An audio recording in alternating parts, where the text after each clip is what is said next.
اور ایک میسج میرے پاس آیا۔ بات یہ ہے کہ چمنستان حضور حافظ ملت یعنی مرکزی ادارہ الجامعۃ الاشرفیہ میں 18 نومبر 2021 کو جمعیت العلماء دیوبندیوں کی جو تنظیم ہے اس کے کچھ ذمہ داران، کچھ منحوس، مردود، ملعون، کافر و مرتد مولوی یہ وہاں پہنچے اور وہاں پر ان کی ضیافت ہوئی، چائے پانی وغیرہ وغیرہ، اور اس کے بعد یہ منحوس وہاں سے نکل کر آئے اور وہاں جو یہ لوگ گئے وہ کس طرح پہنچے، کس سلسلے میں پہنچے، کس سے کیا بات ہوئی، ساری تفصیل لکھ کر ان لوگوں نے سوشل میڈیا پر ڈال دیا۔ الجامعۃ الاشرفیہ ایک ایسا مرکزی ادارہ ہے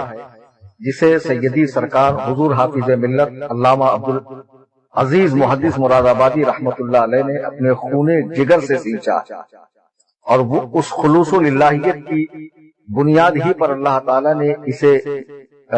بام ترقی تک پہنچایا، اور یہاں کے فارغین دنیا کے کونے کونے میں مسلک و مذہب، مسلک اعلیٰ حضرت کی خدمت انجام دے رہے ہیں۔ اس ادارے میں ایک زمانے میں بڑے بڑے علماء نے خدمات انجام دی ہیں، بحر العلوم، شارح بخاری، خود سرکار حافظ ملت، حضور محدث کبیر، ان شخصیات نے یہاں پر رہ کر دین و سنیت کا، مسلک اعلیٰ حضرت کا عظیم الشان فریضہ انجام دیا ہے، عظیم الشان خدمت انجام دی ہے۔ بہرحال اس ادارے کے اندر جو اہل سنت و جماعت کا ایک مضبوط قلعہ ہے، اس قلعے کے اندر ایاز نے، میر جعفر نے جو وہاں بیٹھے ہوئے ہیں، دشمنان خدا و رسول کو گھسانے کا کام کیا۔ اس ادارے کا جو موجودہ ناظم اعلیٰ ہے بدر عالم، اس کی حقیقت تو تب کھلی تھی جب ایک دیوبندی پیر الہ آباد کا جو سنی بنا ہوا ہے، بظاہر سنی بنا ہوا ہے اور بدبودار سڑا ہوا یہ دیوبندی ہے خبیث، ڈبو میاں، اس کا ایک چیلا ہے ذیشان مصباحی، کریہ الصوت، کریہ الوجہ، بندر کی شکل کا، اس کو دیکھ کر ہی آپ کہیں گے یہ تو بالکل کسی بندر کی ڈگر جیسا اس کا منہ معلوم پڑتا ہے۔ اس خبیث نے کچھ دن پہلے ہی آ کر کہا تھا کہ جب میں اشرفیہ میں پڑھتا تھا اور بریلویت سے میں مطمئن نہیں تھا، یعنی مسلک اعلیٰ حضرت سے، تو میرے یہ استاد بدر عالم اور مبارک مصباحی جو ماہنامہ اشرفیہ کا ایڈیٹر ہے، ان دونوں خبیثوں نے اس سے مسلک اعلیٰ حضرت کے خلاف مضمون لکھوایا، اور اتنے ہوشیار کہ اپنے ماہنامہ میں، اپنے منتھلی میگزین میں اسے چھاپا نہیں، بلکہ وہ ایک امریکہ میں رہتا اس وقت، وہ خوشتر، تو اس خبیث کے ماہنامہ جامع نور کے اندر اس کو چھپوایا، اور وہ رسالہ ایک زمانے تک مسلک اعلیٰ حضرت کے خلاف لکھتا رہا، آج بھی لکھتا آ رہا ہے۔ بہرحال تو اشرفیہ کا جو موجودہ ناظم اعلیٰ ہے بدر عالم، عزت تو اسی کی ہوگی جو رسول اللہ کی عزت کرے گا، عزت اسی کی ہوگی جو محبوبان خدا کی تعظیم و توقیر کرے گا۔ ذرا دیکھیے کہ یہ دیوبندی مولوی جب اشرفیہ میں پہنچے اور وہاں سے چائے پانی ترخانے کے بعد جب یہ نکلے تو حضور حافظ ملت کا مزار ان کے عقبی حصے میں ہے، یعنی پیٹھ کی طرف ہے، اور یہ پیٹھ دکھا کر ایک دم فاتحانہ انداز میں پوز دے رہے ہیں، گویا کہ ہم نے ایک قلعے کو فتح کر لیا، جیسا کہ سلطان ٹیپو کی فوج میں کسی غدار نے اندر سے گیٹ کھول دیا اور انگریز گھس گئے اور فاتحانہ شان سے انہوں نے اپنا علم بلند کیا، اسی انداز میں یہ دیوبندی وہاں فوٹو دے رہے ہیں۔ خبیثوں کچھ تو سوچنا چاہیے کہ جن کے گندے دھرم میں نبی کو چوڑا چمار سے بدتر لکھا گیا ہو، جن کے نزدیک نبی کریم صلی اللہ علیہ وسلم کے علوم شریفہ بچوں، پاگلوں، چرندوں، درندوں، گزندوں سے بھی گیا گزرا ہو معاذ اللہ، نبی کا علم ان کے برابر ہو، جن کے باطل دھرم کے اندر معاذ اللہ نبی کو پیٹھ پیچھے کی خبر نہ ہو، تو جو نبی کو پیٹھ پیچھے کی خبر نہیں مانتے وہ تو حافظ ملت کو پیٹھ دکھائیں گے ہی۔ شرم آنی چاہیے تمہیں ان کو بلانے کے لیے، اور بلانے کی غرض بھی کیا تھی؟ کوئی فرض و واجب تو تھا نہیں کہ ووٹ کی مہم، یعنی مسلمانوں کو ووٹ کے لیے بیدار کرنا تاکہ آنے والے الیکشن میں جو موجودہ ظالم حکمراں ہے وہ اقتدار سے بے دخل ہو جائے اور کوئی سیکولر قسم کا بندہ حکومت میں آ جائے۔ ووٹ کے لیے بیدار کرنے کی اگر ضرورت تھی تو اس کے لیے دیوبندیوں کا سہارا لینے کی کیا ضرورت تھی؟ اہل سنت خود میجورٹی میں ہے یو پی کے اندر، ہم خود اپنی ایسی تنظیمیں اور کیمپین چلا سکتے ہیں، اس طرح کی مہم چلا سکتے ہیں جس میں بغیر دیوبندیوں کا سہارا لے کر مسلمان بچوں کو ووٹ کے لیے بیدار کیا جا سکتا ہے۔ یہ کوئی ایسا دینی کام تھا جس کے لیے ان بدترین لوگوں کو کہ جو اشرف علی تھانوی، قاسم نانوتوی، خلیل امبیٹوی اور رشید گنگوہی جیسے بدترین کافر و مرتد لوگ کہ جن کے کفر و ارتداد کا حکم علماء عرب نے، علماء حرمین طیبین نے دیا، ان کو اپنا پیشوا ماننے والے، انہیں حجت الاسلام اور شیخ الاسلام اور حکیم الامت اور قاسم العلوم والخیرات ماننے والے جیسے خبیثوں کو، انہیں مسلمان اور امام ماننے والے جیسے خبیث لوگوں کو بلا کر تم ضیافت کر رہے ہو، اور ایسے ادارے میں کہ جس کے ذریعے مسلک اعلیٰ حضرت کا اتنا عظیم الشان کام ہوا ایک زمانے تک، اور تمہیں کوئی افسوس نہیں ہے۔ میں سربراہ اعلیٰ سے گزارش کروں گا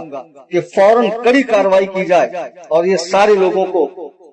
لوگ معافی مانگے، رجوع کریں۔ اگر یہ ایسا نہیں کرتے ہیں تو بے شک الجامعۃ الاشرفیہ کا بائیکاٹ کیا جائے گا، اور ہر سنی کو چاہیے کہ کسی قسم کا کوئی تعاون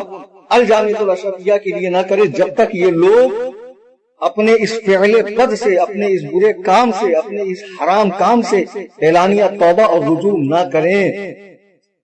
بہت دنوں سے دیکھنے میں آ رہا ہے، کئی سالوں سے دیکھنے میں آ رہا ہے کہ یہ اشرفیہ کی جو مولوی صاحبان ہیں یہ کچھ جدت پسند ہوتے جا رہے ہیں، مزاج میں کچھ صلح کلیت پیدا ہوتی جا رہی ہے۔ اب تو اتنے آگے بڑھ گئے کہ سڑے ہوئے بدبودار دیوبندیوں کو کہ جن سے اعلیٰ حضرت نے ہر قسم کے تعلق و رشتے کو حرام فرمایا ہے، تعظیم و توقیر کو حرام فرمایا ہے، ان سے دینی تعلیم لینے کو حرام فرمایا ہے، انہیں بلا کر باقاعدہ چائے پانی ناشتہ کر کے پھر ان کے ساتھ فوٹو لی جا رہی ہے۔ تو چندہ بھی دیوبندیوں سے لو، چندہ کیوں سنیوں سے مانگتے ہو؟ جب تک یہ اعلانیہ توبہ و رجوع نہیں کریں گے، وہاں کا جو موجودہ ناظم اعلیٰ ہے بدر عالم اور اس قسم کی جتنی ذہنیت رکھنے والے وہاں مصباحی موجود ہیں، اور بھی جو دنیا کے اندر اس برے کام کی تائید کرنے والے مصباحی ہے، ان سبوں کا میں رد کر رہا ہوں، اور میں نے کبھی حق بولنے کے معاملے میں کسی کی پرواہ نہیں کی ہے، اور جس کا جی چاہے اس بات پر مناظرہ کرنا چاہتا ہو تو میرا پتہ، ایڈریس، فون نمبر سارا کچھ انٹرنیٹ پہ موجود ہے، سامنے آئے۔ بالکل الحمدللہ میں اینی ٹائم تیار ہوں مناظرے کے لیے۔ برادران اہل سنت و جماعت، ہم کسی کی مخالفت میں پہل نہیں کرتے، جب کچھ غلط ہوتا ہے دل دکھتا ہے، تکلیف ہوتی ہے کہ جن اللہ و رسول کے گستاخوں نے اپنی کتابوں میں منہ بھر بھر کے بارگاہ رسالت میں اولیاء کرام کی بارگاہوں میں گستاخیاں کی ہوں، اور جو اسی کفر کی حالت میں زندہ رہے اور اسی پر باقی رہتے ہوئے واصل جہنم ہوئے، ان کو اپنا امام و پیشوا ماننے والے سڑے ہوئے قاسمی، مظاہری، ندوی دیوبندیوں کو بلانا، فون پر ان سے بات کرنا، ان کو کھلانا پلانا، ان کے ساتھ فوٹو کھچوانا، اور سیدی سرکار حافظ ملت رضی اللہ تعالیٰ کی مزار پاک کو پیٹ دکھانا، اور پھر وہیں سے فاتحانہ انداز میں ان کا نکل جانا، یہ اہل سنت و جماعت کے لیے اور تمام برادران اہل سنت و جماعت کے لیے پریشانی کا، تشویش کا باعث ہے۔ میں اشرفیہ کے ذمہ داران سے کہوں گا کہ وہ جتنے مولوی وہاں فوٹو میں نظر آ رہے ہیں، اور یہ بدر عالم بھی جس نے فون پر بات کر کے انہیں بلایا، یہ سب توبہ کریں، رجوع کریں، اور مذہب مہذب اہل سنت و جماعت جو سیدی سرکار بانی الجامعۃ الاشرفیہ حضور حافظ ملت کا مذہب و مسلک ہے، یعنی مسلک اعلیٰ حضرت، اس پر سختی سے قائم رہیں۔ آپ کا ہمارا تعلق صرف اور صرف ایمان کی بنیاد پر ہے، سنیت کی بنیاد پر ہے۔ اگر اسی کے اندر کجی آ گئی تو پھر ہمارا آپ کا تعلق باقی نہیں رہ سکتا ہے۔ ہمارے یہاں دوستی اور دشمنی کا معیار صرف اور صرف اللہ و رسول کی ذات ہے، انہی کے لیے دشمنی ہے، انہی کے لیے دوستی ہے۔ اگر تم ان کی بارگاہوں میں ٹیڑے ہوں گے تو میرے اعلیٰ حضرت فرماتے پھر وہ تمہارا کیسا ہی عزیز ہو، خواہ وہ استاد ہو، معظم دینی ہو، پیر ہو، کوئی ہو، اسے دل سے ایسے نکال کر پھینکو جیسے دودھ سے مکھی۔ دشمن احمد پہ شدت کیجیے، ملحدوں کی کیا مروت کیجیے، غیظ میں جل جائیں بے دینوں کے دل، یا رسول اللہ کی کثرت کیجیے۔ میں فقیر محمد کلیم حنفی رضوی، قصر ابو حنیفہ، کرلا ویسٹ، ممبئی، سربراہ اعلیٰ سے گزارش کرتا ہوں کہ جلد سے جلد اس پر کارروائی کی جائے۔ شیخ الحدیث صاحب جو بھی ہوں، صدر مفتی صاحب جو بھی ہوں، ذمہ داران جو بھی ہوں، وہ اس کے تعلق سے جو بھی حکم شرع ہے واضح فرمائے، کڑی کارروائی کرے اور بالکل سختی کے ساتھ پیش آئیں۔ اس میں